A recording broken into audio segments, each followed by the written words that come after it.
Well, hello, everybody. I wanted to wait a day or two after the Scott Brooks dismissal to air a video, and the reason is because when something like this happens, when a coach loses their job, you hear all these names of who's going to replace him, and some of them are legitimate and some aren't, and you find out that later the coach either was interested but did not want to take the job, talking about the coach to be, like a Kevin Ollie, or you find out that some of those names weren't legitimate to begin with.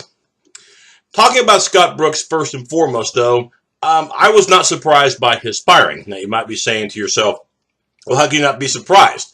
Guy won 62% of his games, which if you look at it, a minimum of 500 games coached, the highest winning percentage for a coach without an NBA title in the history of the league goes to Scott Brooks. 62% of his games were W's. That beats out, names like Jerry Sloan, of course, at Utah, coaching a couple of finals, as well as Stan Van Gundy, the current Detroit coach, but led Orlando to a finals appearance back in 2009. So Scott Brooks, the majority of the time that he coached, he won. And remember, he was NBA Coach of the Year in 2009, 2010, 5 straight playoff appearances during that stretch. And 4 of those times, they did no worse than the Conference Semifinals, 3 Western Conference Championship appearances, and, of course, 2012 with Durant, Westbrook, and James Harden got to the NBA Championship. And remember, it hasn't been easy for Scott Brooks, not just because of the injuries, which is obvious. In fact, if you look at this past year, they did have a winning record, 45 victories, and lost out in a heartbreaking tiebreak to the Pelicans of New Orleans. But think about it, too. It wasn't just because of the injuries, because Durant, Westbrook, and Ibaka this past season lost combined 50 games plus. Durant, by the way, missed about 25 of those games. And there were times this year where Durant and Westbrook were no-shows at the same time because of injury. So it made it even harder for Scott to try to win. But to me, a big loss that doesn't get talked about enough was when he lost assistant coach Maurice Cheeks, who, by the way, I think had a lot to do with Russell Brooks' knowledge and development as a player. When Cheeks left, I think that left a big void for this team. And also, speaking of voids, how about Thabo Sefolosha, the guard, who, of course, plays for the Atlanta Hawks? He was a specialist when it came to defense. Not that the Thunder are known for defense anyway, but losing him, I think, had a bigger impact than we initially might have thought. So you can take a look at all of those factors for Scott Brooks, okay, and look at what he did, all right? Having said all that, I'm still not surprised. The reason?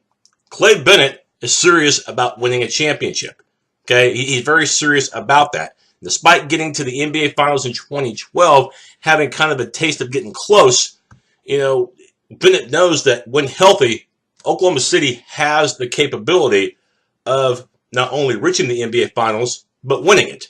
And he didn't feel that Scott Brooks could get the team to the next level. Now, you might be thinking to yourself, well, he didn't fire Scott Brooks. Sam Presti did.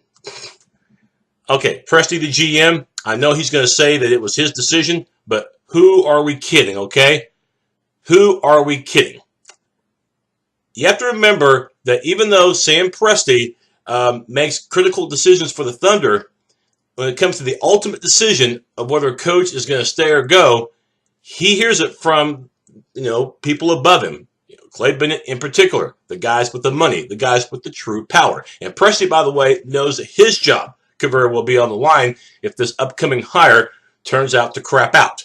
So very, very critical. And I do think they have the guy in mind. We don't know who it is, but you don't fire somebody like Scott Brooks, who's done as much as he's done, pay him out $9 million was what they had left to pay on his contract without having the right guy in mind, without knowing what you're doing. I know Presti is going to cover up and say, it was strictly my decision.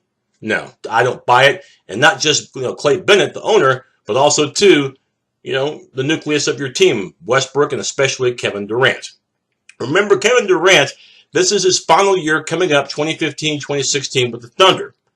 After this year comes an unrestricted free agent, and coincidentally, at about that time, that's when the new TV contracts will take over. It'll bump up the salary cap for a team which right now is, I think, just under $70 million to estimated close to $93 million.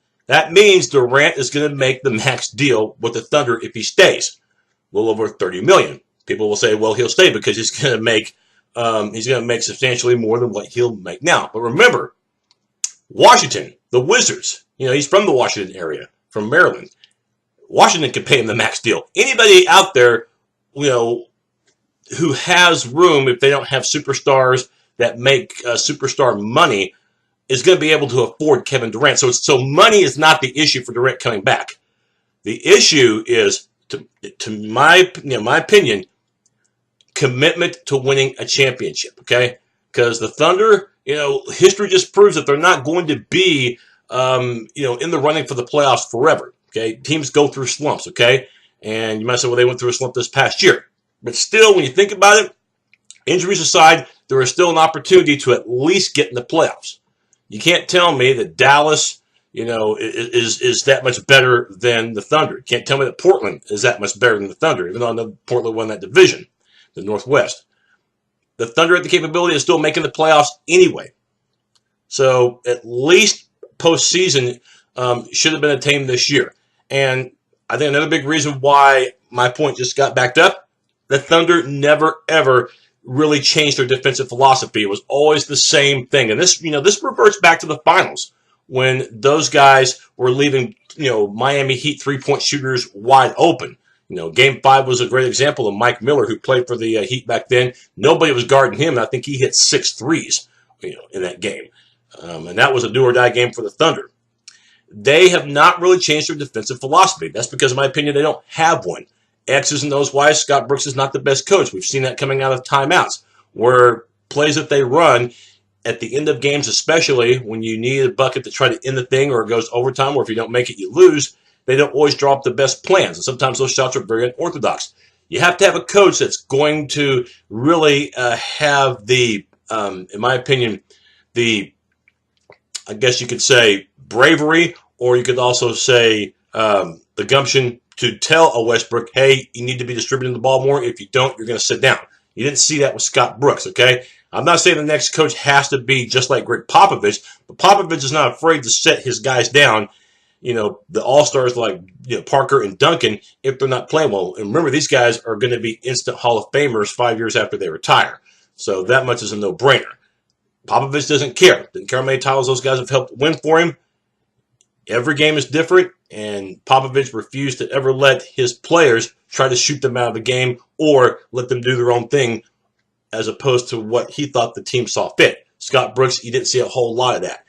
Now, will Scott Brooks get another coaching job? I'm sure he will. Remember, I don't feel too sorry for the guy. He's got $9 million in the back of his pocket now because that's what the Thunder had to pay to part ways with him. Denver and Orlando are the other two besides the Thunder who have vacancies. So thinking about this, Brooks could end up, really bringing in the money, but also I think he will get back into coaching at some point, if not as a head coach, as an assistant somewhere. Candidates you're hearing right now, you could rule Kevin Ollie out. He said that he wants out of the mention. He's for the head coaching job. Of course, he was a former player at OKC, knew Durant and knew Presti pretty well. So familiarity would have been good, but I didn't like that idea just because of that familiarity and being friends with Durant. You can't have a coach who's friends with the players. That right there interferes with business and the coaching that needs to be done. The possible names right now, of course, Ettore Messina, the assistant at San Antonio. We know how terrific assistants are under Popovich. Remember Mike Budenholzer at Atlanta this year, NBA head coach of the year. He turned around the Hawks big time. And then Billy Donovan at Florida.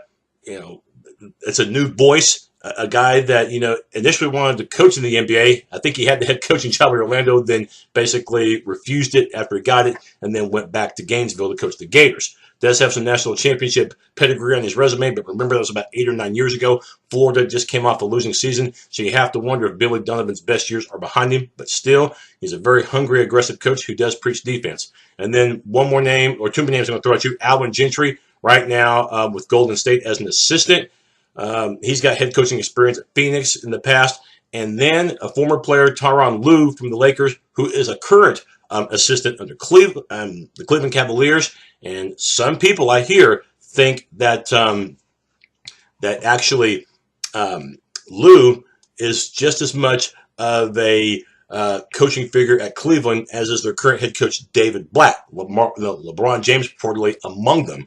So you're getting a guy that, just like Messina, is coaching under somebody that knows a thing or two about basketball. Of course, David Blatt, the head coach of the Cavs, not in running for the job, of course. He just got hired by the Cavaliers, coached in Europe, coached for a Russian team, and of course Messina coached in Euroball in the past as a coach for Italy. So you get these coaches that fundamentally can give the Thunder some things that they don't know, and very few teams know because of European philosophy. But also too, if you would hire a Messina, who I think would probably be right now the most ideal fit, he would really break things down individually and team-wise with the team, but especially defense. And I think currently, and also running plays as well offensively, and get a productive bench overall to do just what the starters do in terms of what the goals of the team are. Can't be just one of those things where it's sandlot basketball and you go out there and just do your thing and shoot way, way more than you need to. And again, Russell Westbrook is one of the most talented players in the NBA, the most athletic point guard I've seen in a long time. But point guards also have to distribute, and if they shoot a lot more than they're passing, hey, the stats have proved it this year and in other years. The Thunder aren't as successful and have a harder time winning the game. It has to be team ball. And those are the candidates. I don't even think about Bill Self being a candidate, please, or Mike Krzyzewski. Those guys I think are pretty happy where they're at Kansas and at Duke, respectively. That is my look at Scott Brooks. Again, did a nice job, but in terms of where the Thunder want to be, I don't think Brooks was ever going to get them there, in my opinion, to winning an NBA championship. In spite of these efforts, they got to play better defense, and they have to get more players involved on the court, be more of a unit, not just individuals out there doing their own thing. So that's my opinion. By the way, coming up on the next edition of Truth, Justice in the NBA, and by the way, I want to preface this by saying I am not a diehard Thunder fan. I like them, but I'm not a diehard Thunder fan. I'm actually an allegiance to the Los Angeles Lakers. All right, stop laughing. I know that's comical, but it's true. Boys liked them since the early Magic era. Of course, when Kareem and Worthy were there too. It tells you how old I am. But next episode, going to talk about the Eastern Conference. We'll talk about a few series that are already completed after 3 games. And of course, Chicago and Cleveland have a shot at closing their series out over the weekend. Talking about those series, and we'll break down the other 2 series in progress too. Washington, Toronto. That series goes to DC for the next 2, and Atlanta going to nearby to the Big Apple to Brooklyn to play the Nets for games 3 and 4. We'll break down all 4 series, and then the episode after that, Western Conference, including the unbelievable comeback by Golden State on Thursday night. That does it for Truth, Justice, in the NBA.